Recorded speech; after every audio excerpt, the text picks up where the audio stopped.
Surface healing versus soul healing. So your level of healing that you do from your trauma, from your life, your current life, it's very instrumental in you moving forward, connecting to your purpose, who you are, what you do. But there is a big difference between healing on just the human level versus the soul level. And that is where you really need to start going into your past lives, your Akashic records, to really get to that next level of actual healing, of growth, of releasing and letting go of like the ancestral and karmic wounds, the curses that you've put on yourself, that others have put on you.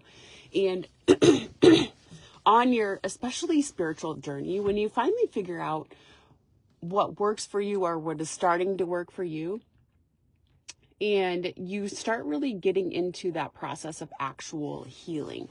I was 39 personally before I actually started to feel relief on my soul, on my mind, on my body, where I could start disconnecting from the trauma, from the pain, from the anxiety. And, it really, it's very powerful, because I had spent 39 years, never really having that relief. Medication, therapy, the traditional human methods of growth and healing and all of those things. And I had given up long ago of actually finding relief or, like happiness, letting go of depression and anxiety, all of those things, because nothing had ever worked. But the reality is you have to really hit that level of being ready to truly process your trauma, your pain. And process means you do have to go through it. You have to understand why it's there, where it's coming from.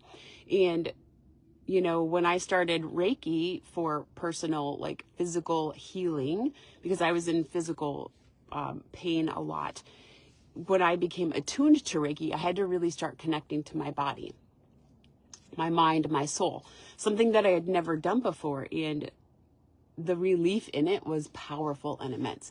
So the deeper that I went, I learned to meditate. Yes, I have ADHD, I have anxiety, I have panic, I have depression, and I've had them since I was very, very young. 2 or 3 is when I remember starting having panic attacks. So